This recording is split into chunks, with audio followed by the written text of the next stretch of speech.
안녕하십니까, 직원입니다. 이번에 말씀드릴 사항은요, 지난번에 얘기했던 격일제와 이규대 근무의 근무 형태에 대해서 제가 간략하게 말씀을 드렸잖아요. 지금 현재 저는 중고용 2교대 근무 체계에서 근무를 하고 있습니다. 먼저 그 격일제 근무에 대해서 과거의 경험상으로 말씀을 드리자면, 저는 그랬어요. 운전이라는 게 단시간에 어떤 격하는 그런 활동을 하는 직업이 아니지 않습니까? 꾸준하게 뭔가를 해야 되는 직업입니다. 그리고 이게 의외로 일반적인 것보다 신경 쓸 게 엄청 많습니다. 물론 제가 운전하는 거 신경을 써야 되고요. 더군다나 사람을 태우고 다니기 때문에 승객도 신경을 써야 됩니다. 그러면 되느냐? 아니죠. 외부에서 신경 써야 됩니다. 버스기사 근무를 하면서 제일 크게 와닿는 게 사실은 사고입니다. 안전사고와 외부 차량 사고들이죠. 이 부분도 제가 다음에 말씀을 드리겠지만, 중요한 건 100% 방어운전을 한다고 해서 사고를 예방할 수 있는 건 아니라는 사실입니다. 통계적으로 사고가 덜 날 수 있다는 거지 100%는 아닙니다. 왜냐하면 제가 어쩔 수 없는 상황으로도 사고가 많이 나기 때문에, 그만큼 신경을 많이 쓰는 직업이다 보니까 몸이 굉장히 피곤합니다. 근데 그 피곤함을 일할 때는 저는 못 느껴요. 그러다가 거의 끝날 때쯤이나, 저 같은 경우는 끝나고 집에 가는 와중에 엄청나게 피곤함이 몰려왔습니다. 그래서 집에 가면 격일제 할 때는 보통 5시에 하면 10시, 또 막차 하면 새벽 집에 가면 한 2시, 3시 되죠. 그래서 아침에 이제 그렇게 자고 일어나면 개운하지를 않습니다. 그런 게 좀 있어요. 물론 이제 아침에 일어나서 조금 있다가 뭐 활동하고 이러면 오후 되면 또 괜찮아집니다. 그래서 이제 그런 것 때문에 자기 체력 안배를 위해서 많은 분들이 자기 나름대로의 그런 운동도 하고 여러 가지 활동을 하죠. 그렇게 해서 이제 지켜나가는 겁니다. 그러면 중공제는 어떠냐? 하루에 한 8시간, 9시간 일하고 출퇴근까지 하면 10시간, 11시간, 저 같은 경우는 그렇고, 나머지 시간은 집에 가서 자고 활동하고 하는 시간이 매일 이루어지는 겁니다. 매일. 그러다가 5일 일하면 이틀을 쉬는 거죠. 저 같은 경우는 지금 평일날 이틀을 쉽니다. 확실히 몸은 덜 피곤해요. 저도 허리도 좀 안 좋고, 운전해서 안 좋은 게 아니고요. 예전에 직장 생활하면서 안 좋은 것들이 계속 누적되고 쌓였는데, 이제 제가 운전을 하면서 이제 더 안 좋아진 케이스입니다. 운전을 꼭 한다 해서 허리가 안 좋아진다, 그건 아니고요. 운전 때문에 안 좋아졌다고 생각하지만 그건 아니고, 전에부터 안 좋아졌던 게 운전으로 인해서 더 심해진 거죠. 그런 것도 있고, 전에 회사 생활을 오래 하면서 여러 가지 좀 있었지만, 어쨌든 지금 상황으로는 다른 것들은 많이 좋아졌고, 허리는 이제 조금씩 운동하면서 많이 좀 좋아지고 있습니다. 어쨌든 건강은 제가 볼 때는 확실히 피곤한 건 덜해요.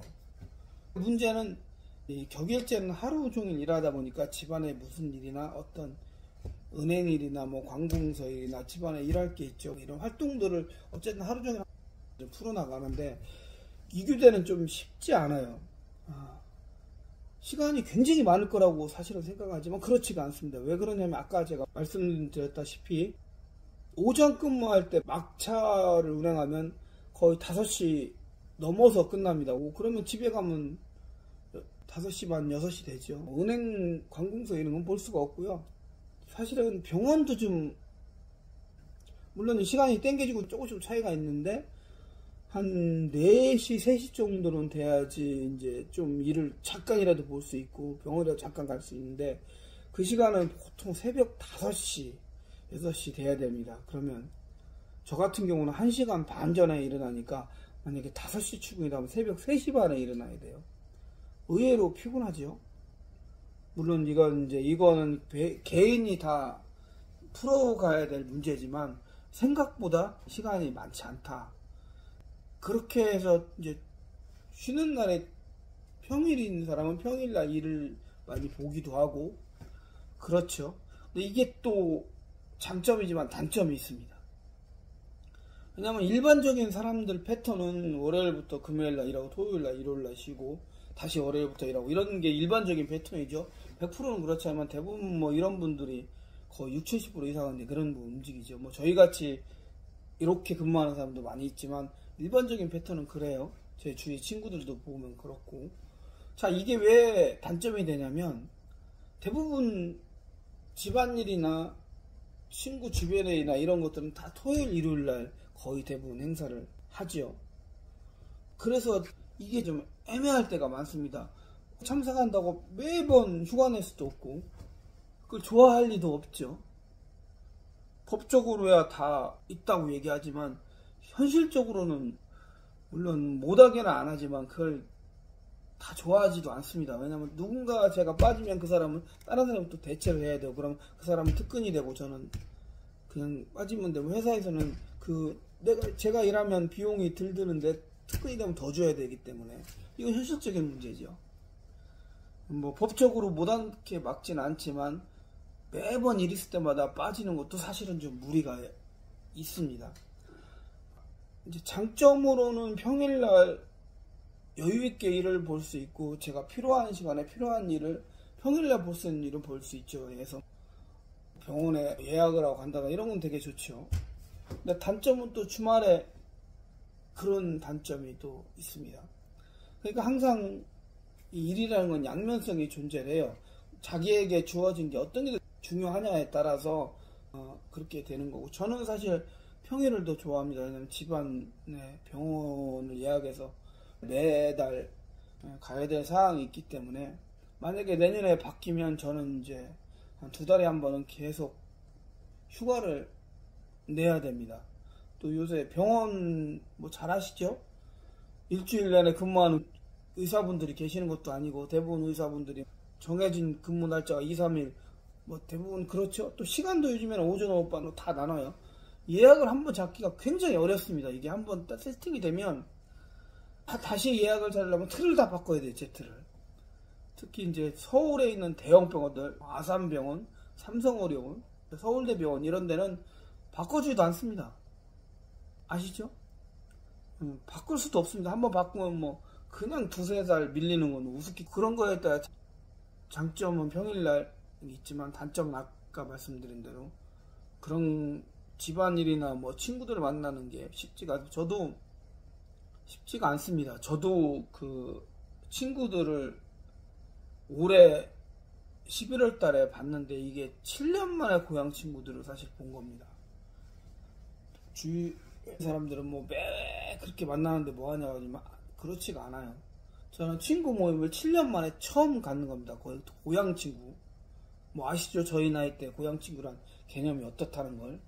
가족여행을 제가 이번에 우리 아들이 전역을 하기 때문에 가족여행을 12월 달에 예약을 했는데 이 가족여행도 사실은 10년 만에 처음 가는 겁니다. 뭐 물론 돈도 돈이겠지만 비용도 비용이지만 이렇게 가기가 쉽지가 않아요. 그럼 격일제 할 때는 얘기하면 다 같지 않냐? 과연 그랬을까요? 격일제도 하루 정도 빼서 뭐 예를 들어서 원래 이틀씩이고 하루 정도 해서 2박 3일 가는 건 가는데 이것도 이틀 이상에서 4일 가기는 쉽지 않습니다. 왜냐면 다른 사람과의 관계도 있고 또 회사에서도 보고를 해야 되고 뭐 여러 가지 복잡해요. 뭐 그런 절차가 있다는 거는 웬만하면 가지 말라는 얘기죠. 그런 절차가 물론 회사 입장에서는 관리를 해야 되기 때문에 어쩔 수 없다고 하지만 그런 절차가 있으면 꺼려지는 게 사실 현실입니다. 뭐 지금 중공영제도 마찬가지고요. 그렇다고 회사에서 못 가게 한다는 그런 의미는 절대 아니니까 여러분들 오해는 하지 마시고 뭐 필요해서 얘기하면 갈 수 있습니다. 또 저도 그렇게 갔었고요. 이번 여름과도 제가 진짜 한 5년 만에 집사람하고 처음 갔는데 어떻게 운이 좋아서 제가 목금이기 때문에 토요일 일요일 날 이틀을 내서 저희 집사람하고 날짜를 맞춰서 정말 운 좋게 갔습니다. 가지 말라고 그렇게 회사에서 하는 건 아니니까 그거는 오해하지 마시고 근무 여건상 좀 어렵다. 이거는 좀 아셔야 됩니다. 또 이게 그렇다 보니까 평일날 이렇게 쉬는 분들은 이 정신적으로나 시간적으로도 자기 관리가 좀 제가 볼 때는 좀 철저해야 된다고 생각해요. 쉽게 얘기해서 혼자 놀기를 잘해야 된다고 생각합니다. 대부분 사람들이 제가 아까 말씀드렸다시피 대부분 사람들 패턴이 토요일 일요일날 쉬는 패턴이기 때문에 평일날 쉬는 사람이 상대적으로 많지 않습니다. 근데 이 시간을 잘못 쓰면 개인한테는 제가 볼 때는 마이너스가 될 것 같아요. 저도 처음에는 이런 개념이 없었습니다. 왜냐면 저도 직장생활에서 일하고 토요일 일요일날 쉬고 뭐 잘 쉬지도 못했지만 그렇게 일하는 패턴이었는데 버스에 대면서 사실 한 3, 4년간은 굉장히 적응하기 힘들었습니다. 뭐 물론 다른 문제도 그 나중에 제가 말씀드리겠지만 여러 가지 문제도 좀 있었고요.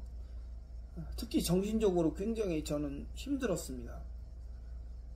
육체적이나 이런 것도 시간 분배를 어떻게 해야 될지도 모르겠고 저는 한 4년 걸린 것 같아요. 이게 제가 이런 거에서 정리를 하고 제 스스로 어떤 일을 찾고 제 나름대로 이거 습관화를 시키고 하는 게 한 4년, 5년 걸린 것 같아요.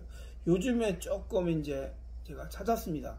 제가 좋아하는 일도 찾고 제가 하기 편한 일도 찾고 제가 할 수 있는 방법도 찾고 유튜브도 한 방법이고요. 그래서 이건 자기가 자기 안배를 하는 게 굉장히 중요합니다. 잘못하면 그냥 시간이 우습게 흘러가 버려요. 건강에 대한 것도 반드시 저는 필요하다고 생각을 하고 육체적인 정신적인 또 가족들과의 시간 안배 평일날 쉬는 사람들은 주말에 거의 움직이지를 못하죠. 그러니까 가족들하고 관계도 좀 생각을 해보셔야 됩니다. 저도 토요일 일요일날 못 쉴 때라도 시간 나면 점심때 만약에 오후반 시간 난다면 애들하고 밥이라도 점심이라도 먹으려고 애씁니다. 왜냐면 이제 그런 게 애야 대화라도 조금씩 되니까요. 물론 100% 다 되지는 못해요. 뭐든지 하려고 하여튼 애씁니다. 돈이 좀 들더라도 저녁에 운전반하고 오후 되면 뭐 어디 가서 뷔페라도 같이 뭐 자주는 못 가도 한 달에 한두 번이라도 가려고 하고 그렇게 자꾸 가족들과의 시간을 자기 스스로 만들지 않으면 되게 어렵습니다. 넘어가면 한도 없어요. 왜냐면 예를 들어서 토요일 목금 저 같은 쉬는 경우에 그렇게 안 하면 1년 내내 뭐 가족들하고 할 시간도 없습니다. 사실은 그런 시간 안배는 되게 조심하셔야 자기가 잘 관리하셔야 되고 정신적으로도 보면은 평일날 좋을 것 같은데 사실은 평일날 쉬면 좋은 것도 있지만 안 좋은 것도 많이 지금 있다고 제가 계속 말씀을 드리잖아요. 저도 그래요. 아무것도 안 할 때는 평일날 쉬면 되게 좋은 것 같은데 사람이 사실은 평일날 집에 혼자 있으면 멍해져요. 다 출근하죠. 학교 가죠. 저 혼자 집에 있어요. 그럼 뭐 하겠어요 대부분. 아무것도 안 하면 TV밖에 더 보겠어요. 근데 요즘 뭐 TV 아시지만 뭐 볼 게 있나요? 유튜브나 계속 보다가 그냥 끝나는 거죠. 그래서 시간 안배를 잘 하셔야 된다는 게 쉽지 않은 직업입니다. 한두 번은 괜찮지만 이게 영향이 오래 가면 오래 갈수록 자기한테는 두 가지 영향으로 와닿았죠. 안 좋게 되는 경우와 좋게 되는 경우. 자기 발전이라는 게 있고 자기 현상 유지라는 게 되지만 안 좋으면 더 피폐해지는 결과로 올 수 있기 때문에 저는 그 부분이 더 사실은 더 심각하다고 생각을 해요. 물론 이제 토요일 일요일날 쉬는 경우도 제가 말씀드리지만 장점 단점을 따지면 분명히 영향이 있습니다. 제가 만약에 내년에 토요일 일요일 된다 하면 아까 말씀드렸다시피 이런 평일에 할 수밖에 없었던 일들을 못하기 때문에 결국 연차 휴가나 이런 휴가를 많이 쓸 수밖에 없습니다. 또 물론 그 반대로 토요일 일요일날 무슨 친구들 모임이나 가족들 행사나 주변인 행사들 같은 경우에 또 가족들과의 모임이나 이런 건 훨씬 낫겠죠. 어쨌든 제가 정할 수 없는 부분이기 때문에 이걸 미리 걱정하지는 않습니다. 이제는 닥치면 그렇게 대처를 할 수밖에 없고요. 그거는 이제 본인이 그때마다 상황 대처나 결단이 필요한 부분이기 때문에 어쩔 수 없고 미리 그런 거를 어떻게 하겠다 말씀드리는 그랬고요. 저도 그때 돼갖고 뭐 어떻게 될지 모르지만 따로 나중에는 말씀드리겠습니다. 어쨌든 제가 볼 때는 그런 정신적인 게 훨씬 더 필요하다.